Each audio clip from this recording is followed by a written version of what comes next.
Hi, everyone, and welcome to another session on day 6 of the Global First Responder Resilience Summit. My name is Richard Gerling, and I'll be your co-host for this session. Today's theme is leading resilient cultures. And I'm pleased to be here with Chief Ryan Johansen of the San Bruno, California Police Department. Ryan, thanks so much for being here with us today. Oh, it's a pleasure. Thank you for having me, Rich. Absolutely. So, Ryan, I'm going to start out by reading your bio. And I know that often is sort of uncomfortable, but it's helpful just to set the stage so folks know kind of where you come from.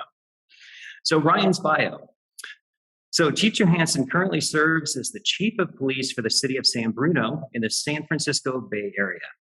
Ryan is a longstanding mindfulness and meditation practitioner and coach, and he has worked hard to bring the value of these practices to the police department's wellness efforts. While Ryan and his staff have worked toward this objective from multiple directions, the primary focus has been on integration into the department's culture and social identity. Ryan possesses a Bachelor of Applied Science degree in Law Enforcement Management, and he's currently enrolled in the Masters of Homeland Defense and Security program at the Naval Postgraduate School's Center for Homeland Defense and Security. I'm stoked that you're in that master's program. That's fantastic. That is a phenomenal learning journey. I'm excited for you. Look forward to hearing more about it. Yeah, it's been a huge challenge already, but it's I'm learning so much right out of the gate. I'm very fortunate to have been invited into it. Yeah, there's some really great staff there, and I'm sure your classmates are pretty phenomenal folks too. And this is a good conversation maybe to have with them as well as we talk about leading resilience and what does that look like. So, Ryan, we've worked together before. We've trained together. I call you a friend, and I'm just really privileged to be here and have this conversation with you. And as we get started, what I would like to ask you to do is just kind of frame your story in whatever way feels right in this moment. But just kind of tell us about Ryan. Tell us about how you got started in law enforcement, what the arc of your career has looked like to date, and a little bit about what it's like to be a chief of police. Yeah, I can certainly try. And I think that rather than reading off some sort of a resume that will be unimpressive to most, I think it might be better to just kind of characterize my explanation by the topic of our conversation here today a little bit. So I was a little bit late to the party in terms of law enforcement. I had a life before deciding to become a cop. Got out of college and started a couple of businesses right out of the gate, and was enjoying that, relatively successful, but really, like most people would say, just kind of lacked that deep-rooted sense of meaning that I was looking for out of how I was spending so many hours of my life. And that ultimately drew me to law enforcement. I don't really remember how. I just remember showing up at Balboa Park in San Diego to take a written test for the San Diego Police Department. And 30 days later, I was in the police academy, and the rest is sort of history, as they say, right? But in terms of some context for this mindfulness journey and how we all end up where we're at, as is so often the case, necessity was sort of the mother of invention for me. And I had a little bit of a meditation practice that I developed early on in life. My father died of Lou Gehrig's disease when I was 14 years old and the oldest of 5 kids. And I was introduced through a friend of my dad's to the idea of just kind of being able to quiet my mind and center myself with no real formal practice when I was young. And then in my first year with the San Diego Police Department, as is the case with so many of us, I was involved in a pretty hairy officer-involved shooting and really wasn't sure what to do with that, right? I'm at the station following my interviews, and I have the kind of the good old boy crew grabbing onto me, ready to do what all too often happens, right? Haul me out to the bar and throw down a bunch of beers and talk about how I've somehow done society a favor by being involved in this incident. And I was very fortunate to have one of my field training officers from, just a number of months prior had heard what happened from another subdivision of San Diego PD and showed up at the police department literally as I'm on my way out the door to go, have choir practice, and snatches me up and says, "Yeah, there'll be a day for that, but today isn't it."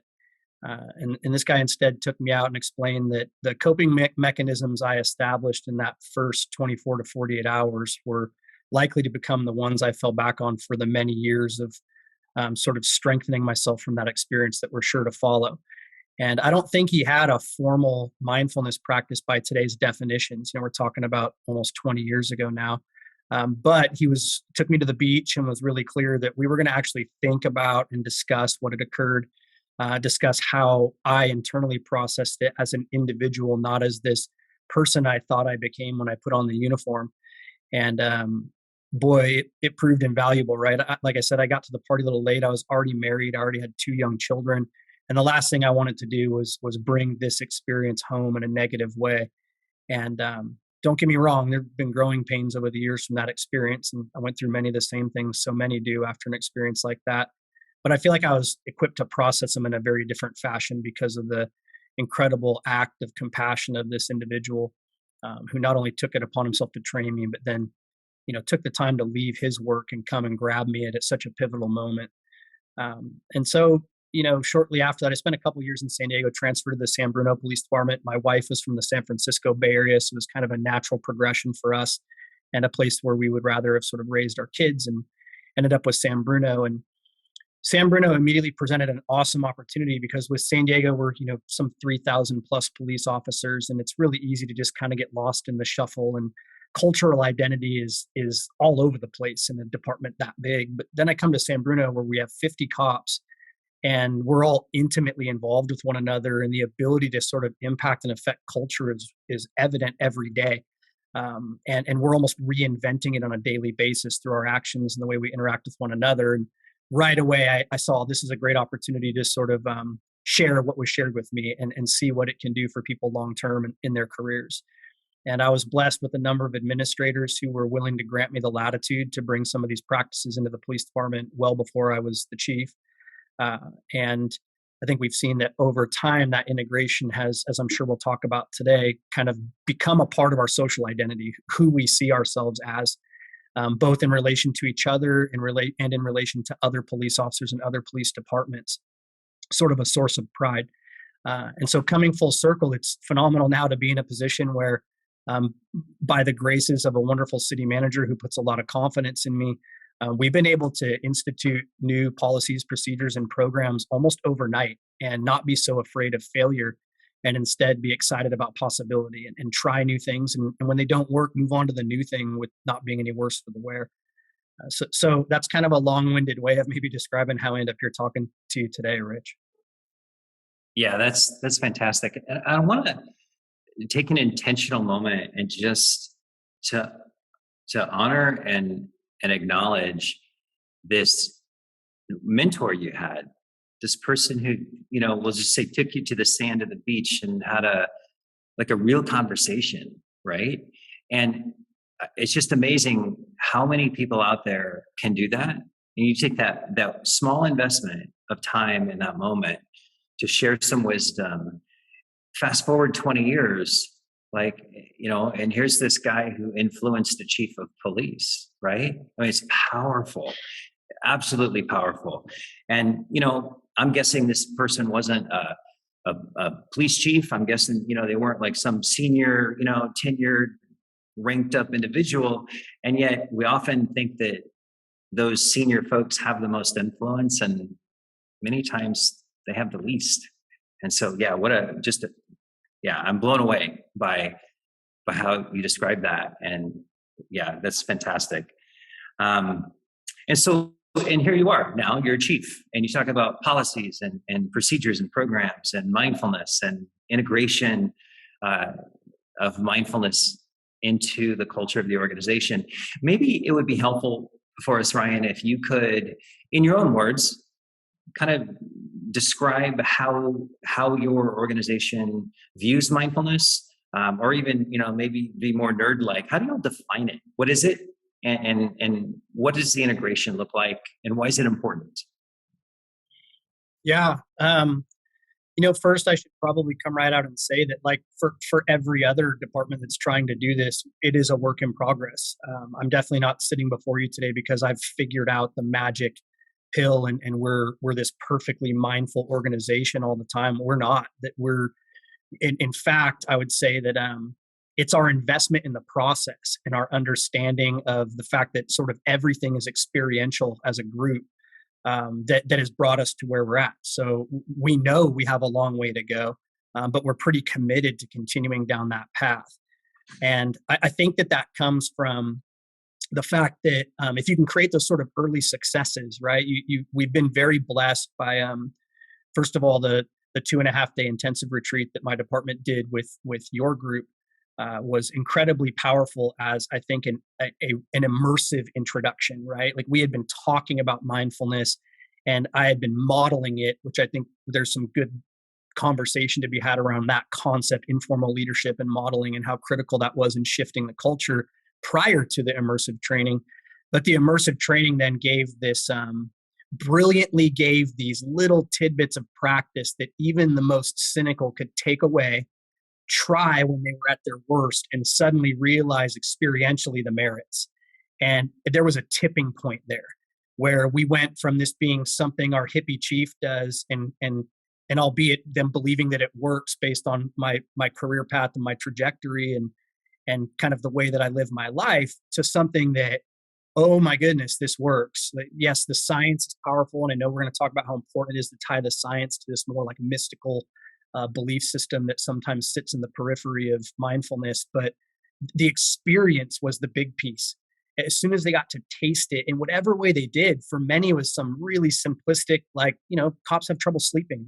We know that. And suddenly they had something they could do besides having an extra drink or just being frustrated by not sleeping, that they got to experience the difference in how they were able to get not only sleep, but higher quality sleep. And then I think we came back and integrated that with the science through, I have sort of a passion for that biohacking world and the things that we can now measure to give you that feedback system that tells you this is working.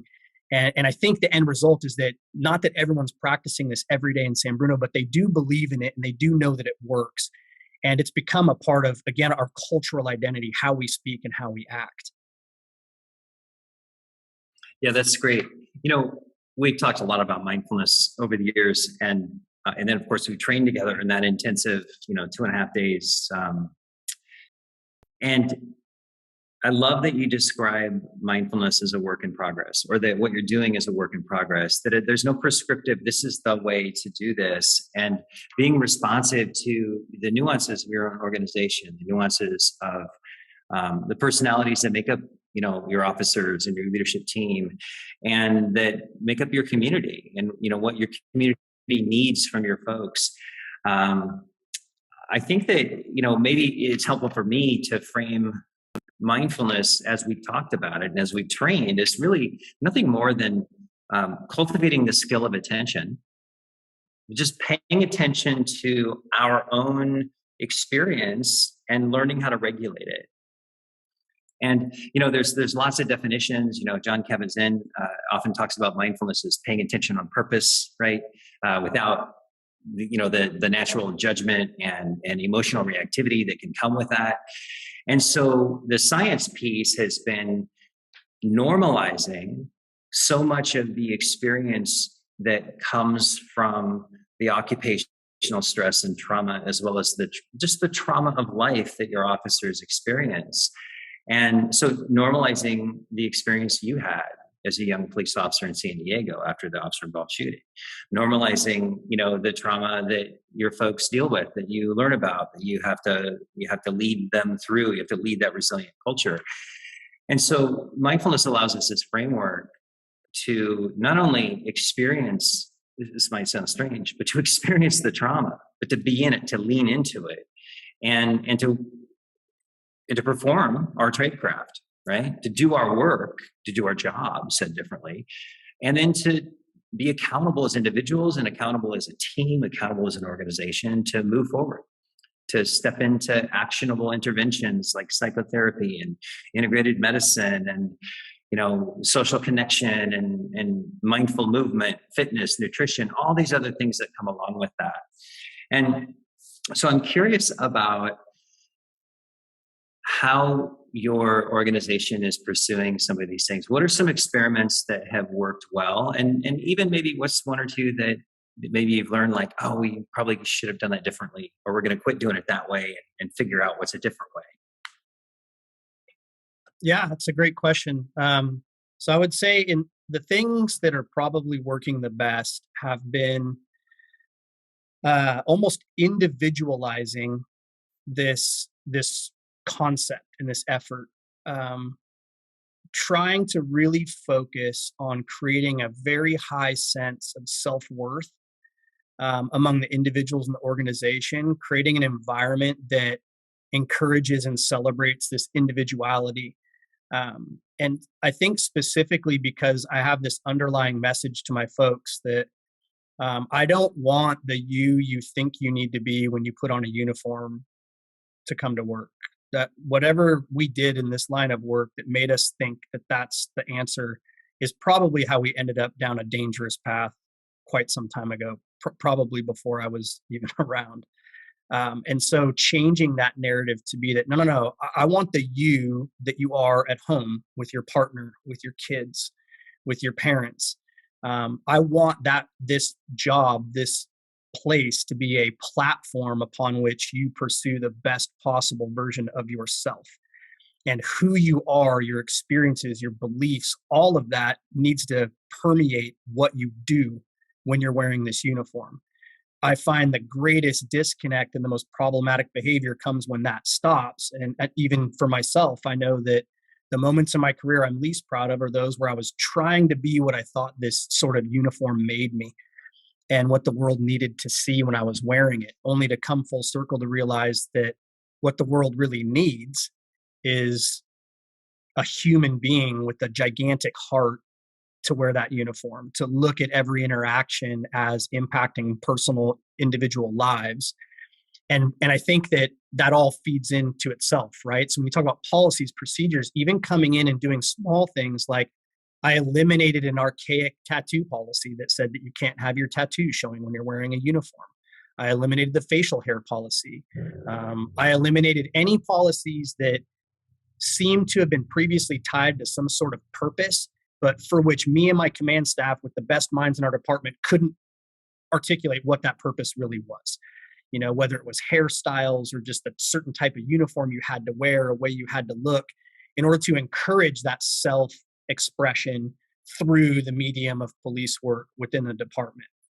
And I think the natural segue from that was to say that, okay, so now if you're allowed to be yourself, now how do we as an employer create an environment in which you are continuously improving yourself, however you define that? And the job provides perhaps the greatest possible set of opportunities of any profession I've ever considered to do that. It's a virtual nonstop course in personal development and improvement if it's seen that way. And if you embrace this growth mindset instead of sort of this fixed mindset. And mindfulness ended up almost accidentally becoming the best possible framework for that, because it gave them a plan. Like, okay, I want to be the best me. What does that mean? I don't know how to be the best me when someone's screaming at me 6 ways from Sunday on the street and, is calling out my family and being so, hateful towards me.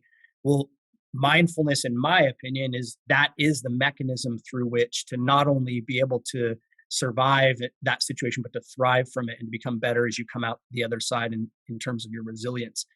And so I think that we started with this deep commitment to individuality and to allowing people to really come in and express who they are and what they want this job to mean. We stopped trying to define it with the mission and vision statement that was written by someone God knows how many years ago, and we invested in letting the line level folks rewrite that in their own words internally with no, hey, you have to write it a certain way that it's going to look great for the outside world. No, this is ours. Let's make it ours. Let's make it about who we want to be. And they came out with some miraculous things as to why they do this work. What is their why? What is their real motivational factor? And then we incorporated that into that sort of sense of being. And then I think the more practical side of that is once we had that kind of figured out, we then use that as a foundation upon which to rebuild almost everything else we do. So things like personnel evaluations are now completely centered around those things that are line level identified as being our purpose as a law enforcement organization, so that we're making an effort to quantify and measure the things that historically we've just said they're immeasurable. So why put them into an evaluation? Things like ensuring peace, providing safety, being courageous. We're still working through trying to quantify what those things mean, but they are incorporated directly into how you're evaluated on your day-to-day performance. wellness, even. Like we call it our whole human approach to wellness, but our focus is that, yeah, wellness isn't about diet or exercise or mindfulness or clinician care, or it's about all of it.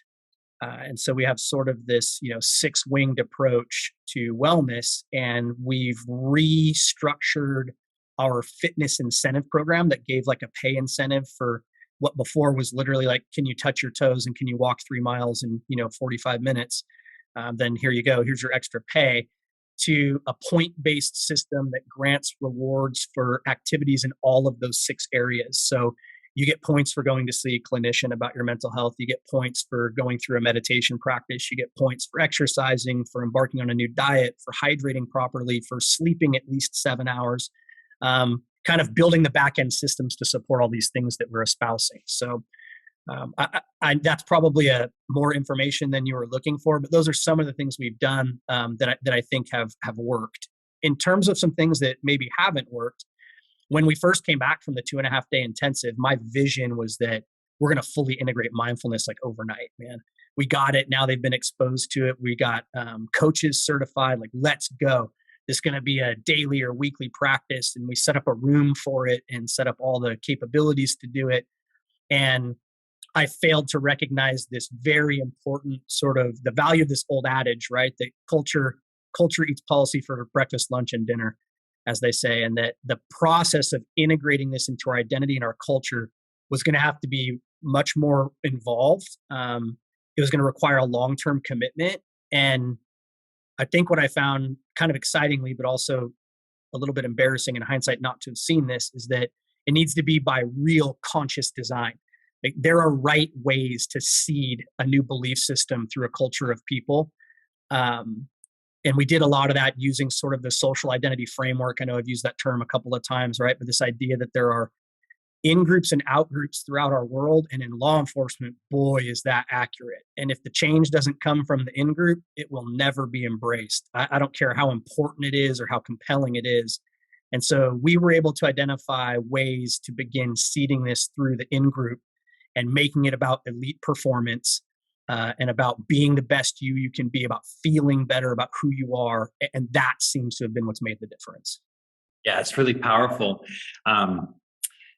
It's really fascinating. There's so much remarkable scientific research around mindfulness in large populations. And then there's some really practical research outcomes around mindfulness among police officers that my team is responsible for some of that. And we have some other folks researching at University of Wisconsin and some other places now. And basically what we know is we can train mindfulness skills and we see some really great outcomes. We see improved sleep, we see reduction in alcohol use, we see reduction in anger and aggression, improvements in compassion, we could just say humanity, and a number of other things that are really, really phenomenal. And as chiefs, as community members, we're like, yes, please, we need that. And the really difficult part is that we cannot approach like the integration of mindfulness like we would approach the integration of body cameras, right? It's like, oh yeah, of course, this is easy. Let's just step 1, 2, and 3, and let's socialize this. Here's policy, and boom, now even with some disgruntled folks, sometimes we'll eventually figure it out, and we'll all wear body cameras and operate them, and it's all good. Mindfulness isn't that way. It's going to look different in San Bruno than it's going to look in San Francisco, than it's going to look in San Diego. And that's how actually it should be, because it comes back to what you talked about at the very beginning, which I really want to talk about some more. And that is this notion of individualization. And, you framed your approach to leading people at the San Bruno Police Department in ways that really resonate with me and my background as a researcher, specifically around positive psychology and trauma. And the way you're approaching this, Ryan, is one of the most trauma-informed, or I'll even say more specifically, trauma-competent leadership strategies. Because what you're doing is you're giving your men and women in uniform a sense of self-worth, right? And a sense of, in nerd terms, what we might refer to as agency. And with that agency, with that sense of self-worth, we can reframe our perspective and our relationship with occupational stress and trauma. And we can reframe our own experience and even resistance to things that maybe would normally create instant barriers. So for example, by simply training in some foundational skills that allow us to cultivate that sense of agency and cultivate the compassion and curiosity about the world around us and still be a badass, skillful police officer, we might have less resistance to the philosophical conversations around police reform. We might be able to hold the conversation when our community member or politician says we're going to defund the police. We might be able to more compassionately listen and hear when we, especially guys like you and I who look like us, are in conversation with our communities of color who talk about Black Lives Matter. And all sorts of social justice movements and efforts to create a more equitable society don't feel like a threat anymore. And that's incredibly powerful. So by resourcing our police officers with this sense of agency and the skill of understanding what their own experience is, even understanding their own bias that emerges, and to go, oh, that's interesting. I'm really uncomfortable. This is what I'm thinking about. But I can just let that sit. And I can still take in this information, and I can still show up with that vision and purpose that, as you've described, your folks got together and said, hey, Chief, here's our purpose, right? I can hold that purpose and align my actions with that purpose and have my own values, my own political opinions, my own ways of voting, right? My own ideas. And maybe along the way, some of those things will evolve and shift, or maybe they won't, but I can still show up in my community with skillful performance. And sometimes we don't see how we encounter resistance, political or otherwise, as an actual performance issue. And it really is. So this authentic humanity that really grounds your culture is so critical. And as sort of an amateur scientist and a researcher on a lab that looks at this stuff, I think it's the foundation for growing forward. And I chuckle a little bit. We talked about you coming back from the immersion training. They're like, we're gonna integrate this. We're gonna do this. What we know is you can't just create a policy that says we're going to be a mindful police organization. Well, first of all, we don't know what that means. I mean, I'm not even sure what that means. And I've been doing this work a long time. But, it reminds me a little bit of Michael Pollan's work around food, right? And for years, he's been writing about food and science. And he writes a lot about sort of the slow food movement and how food we take time to prepare food. We take time, and it takes hours maybe to cook certain meals. And as it turns out, they taste better. As it turns out, people want to eat them. As it turns out, they're actually better for us in the short run and the long run. And I think, when you talked about this slow conscious design of whole human health, I think you're onto something, man. And I think it's, I compare it with sort of the slow food movement and nutrition. But I think for sustainable change, it has to happen slowly. And that is how I see it. That's what you're experiencing, and that's what you're leading. And it's difficult. There's no question.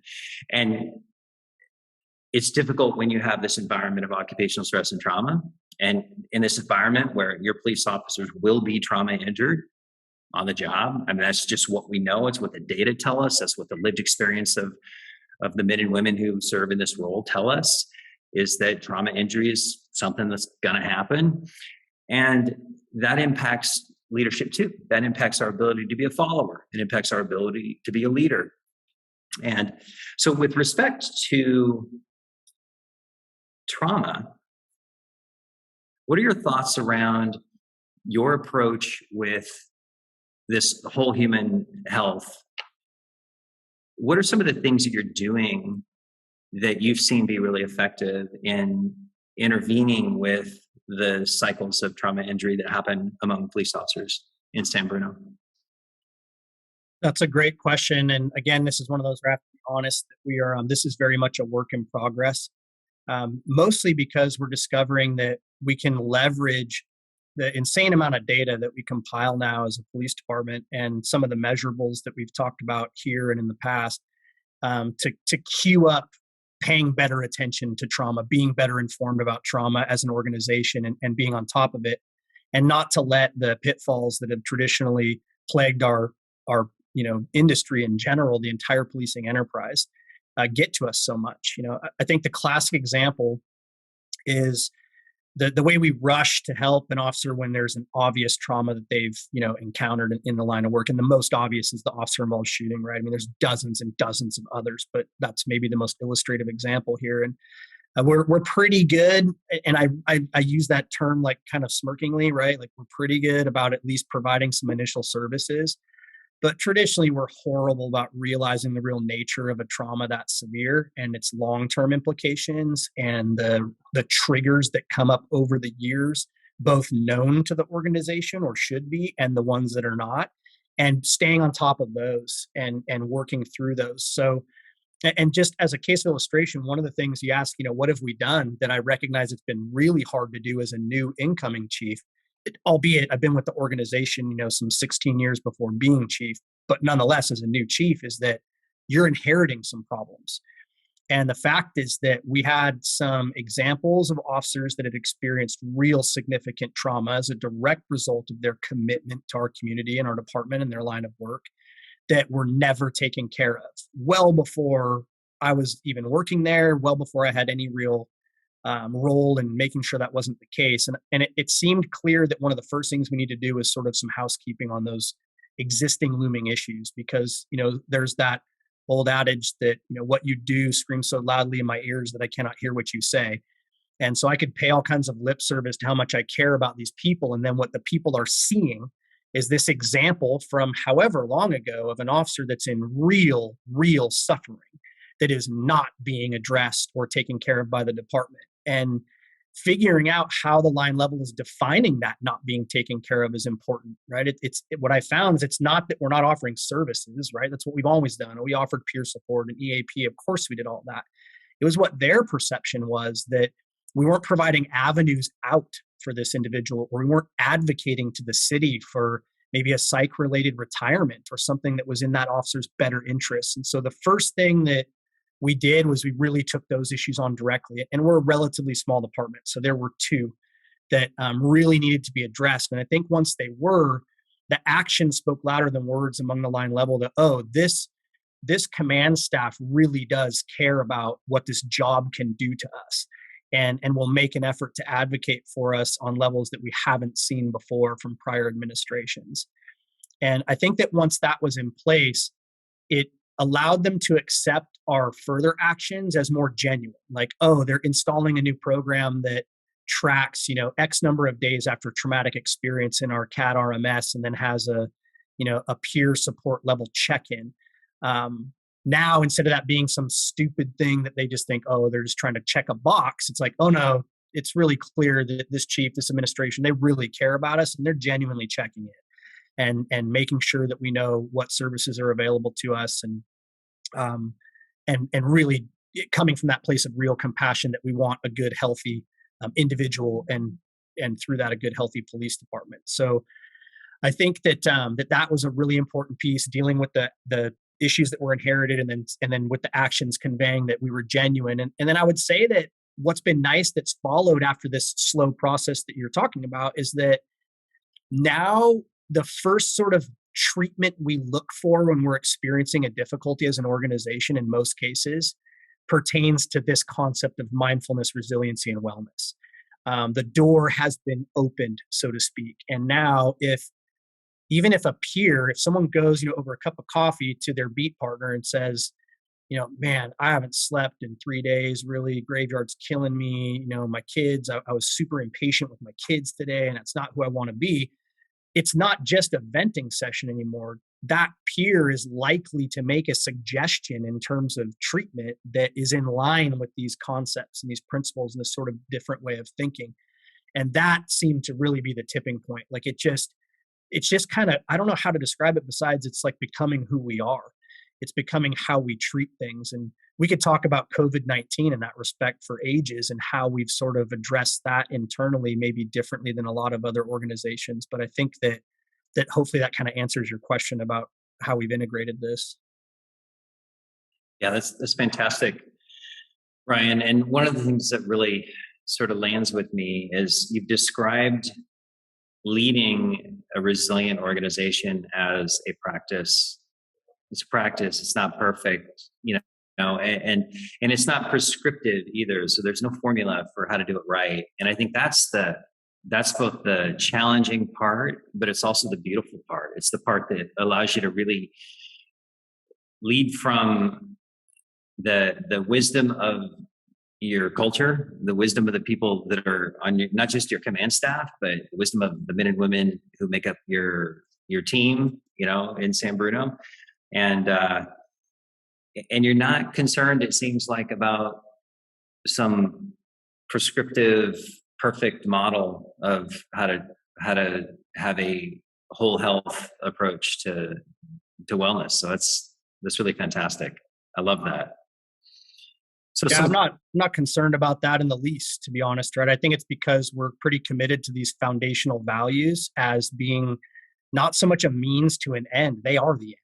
The end is that this is the right way to treat one another and the right way to act. So we're going to keep doing it. And for those who might, not have yet seen the real world positive consequences of this type of approach, I mean, probably if you're to ask a dozen police chiefs right now what the top three things are plaguing them, I guarantee that recruitment's going to be somewhere in there, right?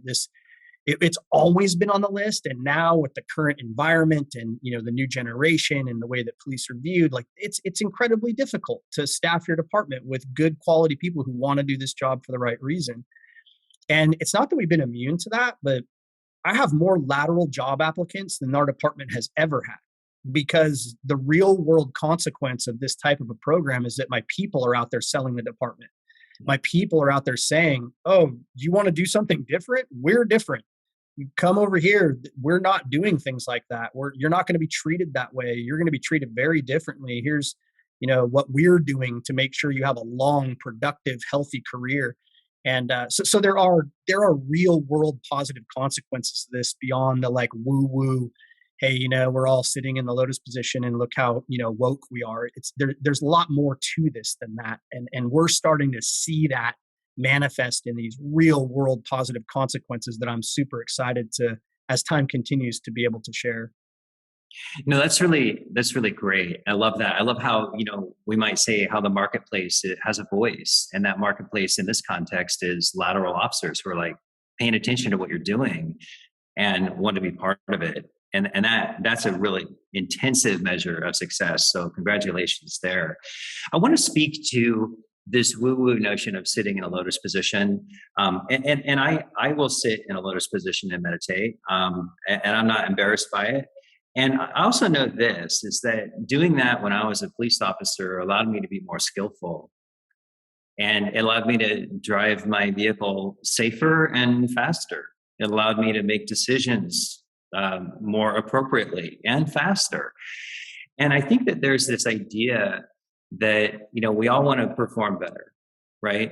And we all want to be, especially when you start drawing in some of the toxic culture of policing, and some of the ways that we have, I don't know, we've corrupted, maybe it's a strong word, we've kind of corrupted this notion of being a warrior. We're coming back to really what it means to be a warrior humanitarian with this approach that you have. And this idea of improving performance is that it starts internally, right? And the more I know myself, I mean, this is ancient wisdom. The Greeks, for example, inscribed this above their community places and temples, this notion of know thyself, right? And it's not just know thyself, but it's know thyself, accept thyself, right? Accept that, oh, wow, I'm really feeling distressed right now. And what's wrong with me? And then noticing the judgment that emerges around my own observation of self, and just to allow myself to be like, okay, I'm feeling melancholy, and I just had this series of critical incidents, and I'm not sleeping, and I'm irritated, and whatever it is, to go, that's normal. And to be accountable, because we've cultivated this sense of agency, this sense of individual identity that is important to you and your team and your men and women at San Bruno PD. I have the ability to take action with that, and not just sit in it and not stew in it and not maladapt with my behavior as a result of feeling distressed, right? And so this ability to be in distress more skillfully is a performance outcome. Yeah, I couldn't agree more with everything you said, and I certainly don't mean to speak disparagingly about the idea of sitting, in lotus position or anywhere else in terms of meditation. In fact, I think that one of the cultural shifts that we've enjoyed is the fact that I was an informal leader in my organization well before that leadership role was formalized, and I don't hesitate to sit and meditate in front of God and country. Like it's not something that bothers me because I'm hoping to dispel that sort of myth that this is somehow some sign of weakness, and or that it's odd or weird. I'm not embarrassed by it in the least because I credit it with almost everything good in my life centers around the fact that I've cultivated this awareness, this sense of what I am, not being this physical body and not being this ego, but being this awareness of those things, this ability to observe those things and to consciously steer them in directions. And so I think that that's been really important to set the example, to say that, no, this is absolutely about performance in my view, in many regards, in almost every regard. That's what this is about. And I think that, if you can set that example and you continue to talk that talk and walk that walk, my people can look at me, and I'm by no stretch of the imagination perfect, but I do a lot. I have a lot going on. I'm the chief. I own a business. I got a family. I volunteer in a number of capacities. I mean, I'm busy, but I'm not overly stressed. It's all about leveraging these practices, as you say, to be able to process adversity and stress. And it almost becomes a badge of honor that, you're, instead of being ashamed of those traumas, you really can wear them as being a fundamental part of who you are today, because the outcropping of it has been positive and not negative. You're able to see that. I can honestly say that of all the traumatic experiences in my life, whether it's losing my father young, being in the shooting, losing family members, all the things we see in the line of work, SIDS cases and, homicide, the whole 9 yards, I would give back not a single one of them as I sit here today, because I'm able to understand that my healthy processing of those things is 100% why I'm where I'm at. And I want to be where I'm at. Well, and that's so powerful, Ryan, and you just describing what post-traumatic growth looks like. And I think there's a real hopeful message in that. And that's what we're trying to do with the conversations around resilience. And in particular, that's what we're trying to do with mindfulness, is to give some hope that there is a path forward and there's a way to move out of injury to the wisdom and insight that trauma provides us, and to get to a place of growth where we can look back and go, yeah, I hold the scars of that experience. And I still have grief. I still feel loss, and it has made me who I am. And I have agency. I have sense of self-worth, right? I mean, these are powerful principles that you're building as a foundation. And I want to thank you for that. And I also want to ask you 2 or 3 things that you might recommend to police leaders or community leaders that are out there watching our conversation today. Or even one thing, what's maybe you're a new chief of police somewhere and you're in the wellness conversation, and let's face it, it's overwhelming. What are some thoughts of wisdom that you might offer to that new chief? Well, far be it from me to tell anyone how to do their job. And like I said at the beginning, I certainly recognize that I'm in not a unique, but a pretty different environment that makes it a little bit easier for me to implement these kinds of changes than it might be for someone somewhere else, especially if you're a chief coming into an organization from the outside, or maybe even harder if you've been on the inside for a long time and this just isn't who you are. This might be an overly strong statement to make, but I really do kind of believe that this is not optional for what it's worth. I think that this is the only way that we transcend the situation that we currently find ourselves in, that none of us wants to be in. And so I would argue that you can't do this falsely within your organization. You can't implement this kind of cultural change if you don't believe in it. And so I would just challenge you to really explore it if this is not you. If you just think, man, this is so hard and I see the value, or my boss has asked me to implement this and I don't really know what to do with it, that take a deep dive from an explorative point of view and challenge it. Don't come in with this, oh, of course this must work because Rich and Ryan say it does. Challenge it. I'd be surprised if you come in with an open but critical mind if you don't see some value here. And once you can see some value, even if it's only little bits of light at the beginning, then I think you can begin to affect this kind of change in an organization. But you can't affect it, as you said earlier, Rich, just because you come in and say, well, this is our new policy. Hey, we're going to be all about our people now. So here's this new policy.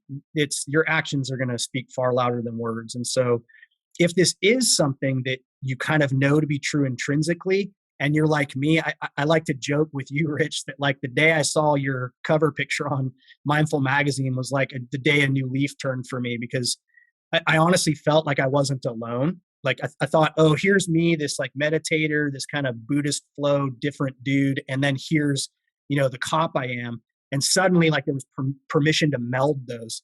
So if no one's given you that permission before and you do hold some of these beliefs, these tenets, like then let me be that person. Like I'm giving you permission. I promise that if you do it genuinely, the results will be absolutely phenomenal for you, for your people, for your organization, for your community. I mean, this reaches all the way across that whole platform. So if you have this inkling, chase it, be bold, believe in it. It works. It matters. You will be glad you did. And if you don't, please dive and explore it, because I don't know of another way to take care of your people the way that you are obligated to take care of your people. Powerful words, Ryan. Thank you so much for your time. Yeah. And again, man, as a community member, not in your community, but just in America, so appreciative of your leadership efforts. And I look forward to more conversations in the future. Rich, as always, it's a pleasure. And I really appreciate the opportunity to speak to the group here. Just the fact that they're attending, right, is just a huge boost for me to know that we're continuing to push the needle, right? Absolutely. Absolutely. Well, thank you, sir. Appreciate your time. Thank you, brother.